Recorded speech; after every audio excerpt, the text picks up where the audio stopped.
seja o que inicie, vou me reunir agora com a comissão e esperar ir para o campo. Se eu não conseguir ir para o campo, vai ser esse time mesmo, com certeza. Se eu for para o campo e a comissão conseguir abrir meus olhos para outras coisas, talvez eu mude uma situação ou outra, mas essa ideia não vai ser tanto de lado. Tá? Quero equilibrar com Ralf, Sornosa, no caso, e Ramiro, fazendo essa cobertura do meio de campo para deixar ele mais à vontade, mais perto do 9, e quando perder, todos terem assim o entendimento que tem que passar da linha da bola, vir e marcar. Né? É isso que eu vou começar a trabalhar a partir de agora. Não sei se com essas mesmas peças que provavelmente joguem amanhã, mas essa vai ser a ideia do time a partir de agora, para que a gente entrose, para que dê liga e que a gente siga o ano todo nessa formação. Carille, por que você escolheu tirar o Vital? Falava-se também podia sacar o Sornosa. Por que você escolheu tirar o Vital, que também foi bem contra o Palmeiras, ajudou muito o time taticamente? A questão física ou uma escolha sua e você quer dar mais uma chance para o Sornosa como titular? Foi muito bem, né? Respondeu muito bem. Eu preciso ser mais agressivo, eu preciso equilibrar. E o Sornosa jogou pelo meio de campo, uma outra posição diferente da do Matheus, né?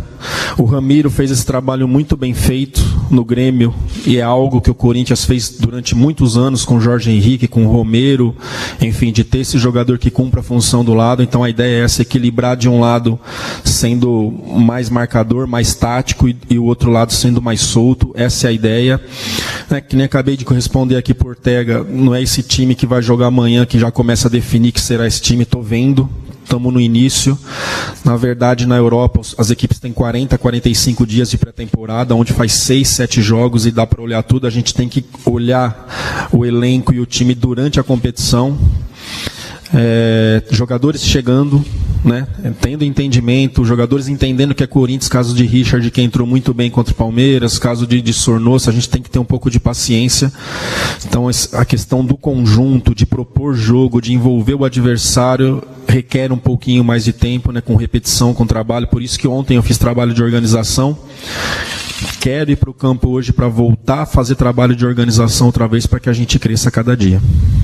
E o Love topou essa sua intenção, essa ideia de escalá-lo um pouquinho mais pela lateral, jogar com outro 9? Você conversou com ele? Como que você sentiu ele para topar essa nova função? Não foi difícil. Quando iniciou a possibilidade da vinda do Love, eu falei com ele. Vinha jogando assim no Besiktas, não sendo 9, já trabalhando perto do 9. Foi assim que ele jogou também no Flamengo com o Adriano, num período do Flamengo.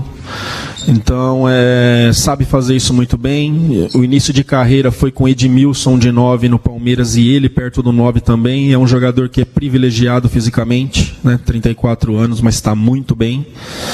E claro que vai melhorar cada vez mais. Então, não tem erro. Estou fazendo isso no Besiktas, e os jogos que eu vi também não era ele o pivô. Então não teve dificuldade nenhuma em aceitar e saber qual ia ser a sua função no início.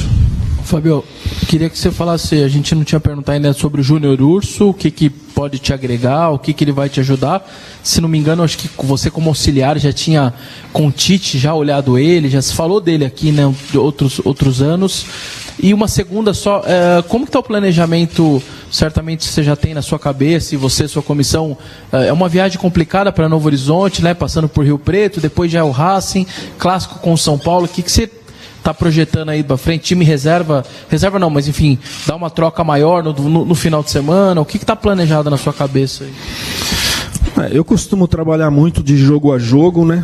Dia a dia, mas vai ser inevitável nesse início não ter trocas. Então, muito provável que em Novo Horizonte tenha algumas trocas. Júnior Urso é um jogador que eu acompanho muito desde 2010 ou 11 no Curitiba. Eles foram 2 vezes vice-campeão da Copa do Brasil, uma contra o Vasco, uma contra o Palmeiras. Contra o Palmeiras eu tenho certeza que ele jogou naquele ano. Então, um jogador que pisa a área, um segundo volante que anda, que é aquela característica que sempre teve aqui no Corinthians com Elias, com Paulinho, com Maicon. Claro que com outras características, assim, esse mais de força, mais de chegada, né? Não tão técnico que nem Paulinho, né? Mas com força, com sabendo o momento certo de romper essas linhas. É isso que eu espero do Urso, do Júnior Urso, um jogador que eu já acompanho há muito tempo, né, que em 2016 foi muito bem no Atlético Mineiro, 6 ou 7 gols no ano, né, para um segundo volante é um número muito bom. Então vai nos acrescentar nessa questão mesmo também de equilibrar mais a equipe na questão ofensiva, que é o que eu busco nesse momento. Em relação a planejamento, totalmente focado agora contra o Ferroviário, né? Provavelmente algumas mudanças contra o Novo Horizontino, e para mim contra o Racing vai ser o maior desafio desse início. Uma equipe que está liderando o campeonato argentino, que já está no segundo turno, que parou muito pouco em dezembro. Então, para mim, vai ser o maior desafio, né? Mas a gente deixa para pensar isso depois do jogo do Novo Horizontino. Carilho, qual que é a importância da vitória contra o Palmeiras, ainda mais, né, na véspera de um jogo, de uma estreia em Copa do Brasil? Vencer clássicos, vencer o Palmeiras, independente de véspera disso ou daquilo, é importante, né? A gente, num jogo desse, você não consegue pensar qual é o próximo jogo, se é brasileiro, se é Libertadores, se é Mundial, você fica envolvido totalmente no jogo, né? Mas vencer jogos assim fortalece o grupo. Sabia que eu não podia ir para propor jogo lá, porque eu estou sem conjunto de jogo ainda, deixei muito claro isso. Eu sei que se eu perco o jogo lá, sou chamado de retranqueiro, mas foi uma estratégia que a gente achou que poderia dar certo naquele momento, né? Não via meu time colocar a bola no chão igual a gente fez em 17, principalmente em 17, que a gente ganhou de 2-0 lá com o time montado, o time com um conjunto legal. Então discutimos bastante e acreditamos que aquele modo de jogo poderia deixar nós mais perto da vitória, e graças a Deus acabou dando certo. Mas eu sei que se eu perco o jogo daquele jeito, eu sou muito criticado. Mas o futebol é assim, é ter humildade e entendimento daquilo que você pode fazer naquele momento. E isso que nós fizemos contra o Palmeiras foi o que a gente achou de melhor para fazer nesse momento.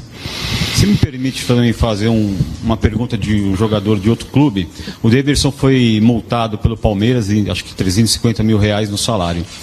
Como que você agiria com o jogador se você, né, treinasse um jogador esquentadinho como esse, sendo expulso sempre? Como que você trataria isso? A respeito dessa expulsão, né, achei muito legal a coletiva do Felipão, que se fez isso mesmo, a gente não tinha visto, eu também fui para a coletiva sem ter visto isso, onde a gente não pode aceitar que atletas fazem isso, né? E foi um lance que poderia ter acontecido e o árbitro não ter visto. Acontece bem na hora que o árbitro está olhando e acontece, talvez o árbitro está de costa para ali e poderia passar em branco. E aí minha equipe tinha que ter equilíbrio para não perder a cabeça naquele momento. Né, mas assim, para um atacante principalmente, ou qualquer jogador ser expulso 5 vezes em 60 jogos, é um número muito alto, né? É um jogador que a gente vê que tem vontade, que gosta de incendiar jogo, que a torcida gosta desse lado, mas que tem que ter um controle melhor.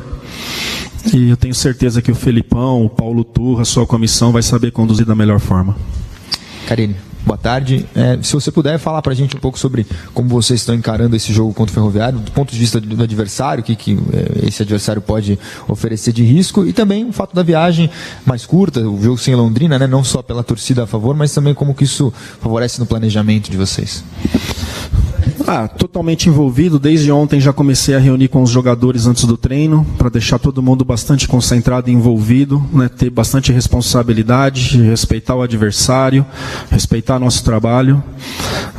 Então acredito que a gente vai fazer um jogo bem concentrado lá também. E de vir para Londrina, eu sei que muita gente critica, né, essas questões de venda de jogo, isso ou aquilo, de levar para outros lados. Só que quem sabe das dificuldades do presidente do Ferroviário é só ele. Né? Então, na hora de pagar a conta, é ele que paga. Que nem eu lembro que criticaram já algumas vezes o presidente do Bragantino. Ele sabe dos problemas dele. Se isso é melhor para ele, para levar o ano e pagar seus jogadores certo, eu não vejo problema algum do que ele fazer um jogo lá e não dar torcida e não dar renda. Pelo menos ele consegue fazer melhor as suas contas, consegue pagar seus funcionários, que isso, eu acho isso muito mais importante de qualquer onde vai ser o jogo, ou isso ou aquilo. Carilho aqui no fundo, boa tarde. Você, na sua explicação há pouco, falou de 3 jogadores de meio, né? O Sornosa, Ralf e o Ramiro. No clássico, a gente ficou com a impressão no 4-1-4-1, mas me parece que você deu uma entrevista falando em 4-3-3, então eu queria que você explicasse um pouco melhor o sistema. E uma segunda pergunta, quando você foi apresentado, você falou que queria buscar uma posição para o Arauz. Depois de um mês, você já entendeu onde ele rende melhor ou você ainda está procurando isso? É um 4-3-3 porque o Sornosa e o Ramiro jogaram praticamente na linha do Ralf, né, baixo. 4-1-4-1, esses 2 volantes, esses 2 jogadores de dentro jogam mais avançado, que nem jogou Elias e Renato Augusto em 2015. Eu precisava fechar aqueles espaços ali, com flutuação do Dudu, com flutuação de Lucas Lima, depois de Scarpa. Era muito importante a gente fechar aquele setor ali na frente da nossa área. Então, por isso que eu considero um 4-3-3, eu tinha que ter jogadores de velocidade, que estou buscando ainda dentro do nosso grupo uma melhor condição para jogadores de velocidade do lado, mas eu considero um 4-3-3. A questão do Arauz, eu gostei muito do jogo contra o São Paulo ano passado, onde ele jogou de segundo volante até ser expulso. Conversei com ele, o melhor que ele acha é pelo lado esquerdo, né? Mas ainda pelas nossas necessidades aqui do meio de campo, de Ralf que ficou fora, Gabriel voltando agora, René que vai voltar daqui um pouquinho, estou usando ele por dentro, mas já eu quero colocar ele para trabalhar do lado para ver o rendimento dele. Oi, Fábio aqui, tudo bem? Boa tarde. Voltando para o clássico de sábado, eu queria te perguntar em relação ao clássico de 2017, em que o Palmeiras, mesmo o jogo sendo em Itaquera, estava mais badalado, mais decantado, mais falado em relação a esse momento, e muito parecido com esse momento, né? Você sente realmente alguma similaridade, alguma coisa parecida em relação ao que você viveu em 2017 naquela vitória com o gol do Jô e essa vitória de sábado? A vitória de 17, para mim, principalmente, para o técnico, para o Fábio Carilli, não vai ter comparação nunca, né? Nem o título lá dentro lá. Porque muita gente ainda não respeitava, muita gente falava besteira demais, né? E depois daquele jogo ali mudou tudo, até a confiança das pessoas comigo e até a minha própria confiança. Então, é algo que eu vou sempre falar aqui, né, que infelizmente algumas pessoas da imprensa não entendem, e eu não sei o porquê. O clássico, independente de situação, é 50% para cada um em qualquer estádio. Eu sempre falei isso, né? O Corinthians já melhor em situações foi e perdeu para time grandes que estavam numa pior. Clássico, qual time grande, contra Flamengo, contra Inter, contra Grêmio, contra quem for, é 50% para cada um. Não existe isso, né? É muita teoria, falam demais, mas na verdade é isso que, então, a gente tem que respeitar sempre as duas equipes. Estou falando de todos os grandes, não estou falando só de Corinthians, porque jogo grande se transforma, jogo grande muda, e os resultados depois, não imaginava. Não, pode colocar na cabeça que é 50% para cada um, a qualquer momento, qualquer fase de qualquer time. Fábio, boa tarde, tudo bem? Você estava falando sobre a transferência do jogo, né, do Ceará aqui para Londrina. Quanto mais de vantagem você vê o fato do jogo ser mais perto de São Paulo? A vantagem do jogo dentro de campo eu não vejo muito. Assim, o envolvimento, estou cobrando muita concentração, seja lá no Ceará ou em Londrina. O que facilita para nós é a questão de deslocamento, né? Ainda mais nesse mês aí, que vai ser um mês bastante puxado em relação à viagem. Novo Horizonte, Ribeirão Preto, Argentina, né? Isso para nós facilita bastante nos nossos treinamentos. A gente está numa fase de treinamento ainda. Vamos treinar lá em Londrina pela manhã, para viajar à tarde para São José do Rio Preto. Então, em relação a isso aí, nos facilita mais. Em relação ao jogo jogado assim, não vejo muita diferença. Tempo que eu perdi fazendo isso. Tá aí, então, o Fábio Carilli, na entrevista coletiva agora, ao vivo, lá no CT Joaquim Grava, falando um monte de coisa. E mandou um recado para, acho que 2, 3 integrantes desse programa. Se eu perco o clássico o sábado, eu sou chamado de retranqueiro. Mas ele perdeu o clássico, a gente o chamou de retranqueiro. Já vestiram a carapuça, eu nem falei nada. Eu e o Sormani, bota na minha conta e o Sormani. Ele ganhou. Você viu isso, mano? O casal 20 da televisão brasileira. Você viu? Casal 20. Meu Deus. O cara que falou. O cara que falou. Não tem. Será? Com quem será? Com quem será que o Pascoal casará? Sormani quer a noiva ou é o noivo? Depois da sessão Jardim de Infância, na segunda-feira... Depois do quê? Da sessão Jardim de Infância. Na infância agora. Não deixa eu tirar foto com o pescocinho pra me zoar, os caras não tem Jardim de Infância. Agora Jardim de Infância. Aí vem tirar foto, Pascoal. O senhor é a primeira pessoa. É uma brincadeira. Eu vou te contar as coisas. A face não tá boa, hein, Pascoal? Não. Você é aloprado pelo papo Pra quem não sabe, a gente fez agora uma foto, botei lá no meu Instagram, uma selfie homenageando o Pipinho, que ele não tem pescoço, tá todo mundo assim, né? E o Ricardo Goulart tava homenageando ele também. Só pra dizer, o Corinthians ganhou do Palmeiras na Arena do Palmeiras por 1-0. Jogou 88 minutos no campo de defesa. Você foi veemente segunda-feira no seu comentário. Foi o que eu disse. Eu não vou elogiar esse tipo de jogo. Eu elogio. Eu não vou elogiar. Torcedor do Corinthians tá super triste com a vitória. Na minha análise, não tem elogio pra esse tipo de jogo. Agora, se vocês o Corinthians não precisava dar show naquele jogo, ele precisava ganhar o jogo. Você viu o que ele disse? A minha maior preocupação é jogar contra o Racing, que é líder do campeonato argentino, que tem um time rápido, um time que tem audácia, vai jogar, qual o problema? um time que tem habilidade. Qual o problema? Vai jogar contra o Racing. Vai jogar contra o Racing. Vai jogar contra o Racing. Se o Corinthians perde do Palmeiras, se o Corinthians perde do Palmeiras, ele chegaria contra o River. Peraí, gente, peraí. Se o Corinthians perde do... Pera, Facincani, calma. Se o Corinthians perde o jogo pro Palmeiras, ele chegaria pressionado contra o Ferroviário, ele chegaria pressionado contra o Racing também. O Corinthians contra o Palmeiras, ele não precisava jogar bonito, Pascoal, ele precisava vencer o jogo. Venceu. Agora ele vai pegar o Ferroviário, é mais tranquilo, tanto é que o Wagner Love vai estrear, e contra o Racing é um outro jogo. É um outro jogo. Contrariando o senhor. Não, contra mim não. Não, peraí. A minha declaração com relação ao Wagner Love... O senhor disse a ele, ao vivo, o Wagner Love e Gustavo Wagner Love e Bocelli não podem jogar juntos. Com todo respeito aí ao Ferroviário, se o Cássio for pra linha, é capaz de marcar um gol no Ferroviário. Deixa eu só falar um negocinho que a respeito. Eu acho que jogar defensivamente é um direito. É um direito que todo time tem. Agora, você pode ser um time defensivo e quando você tem a posse de bola, você sabe criar, você sabe o que fazer com ela, você cria suas oportunidades.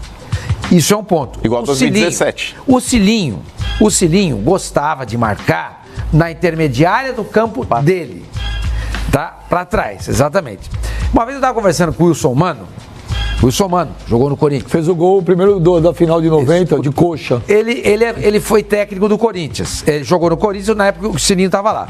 E o Sininho chegou na preleção antes de um jogo, ou num treino, antes, que estava antecedendo o jogo do Corinthians no Pacaembu, contra um time menor. Falou assim, nós vamos jogar marcando no nosso campo para explorar o contra-ataque, a velocidade. Aí os caras assim, escuta, nós, no Pacaembu, Corinthians, jogando atrás, não dá.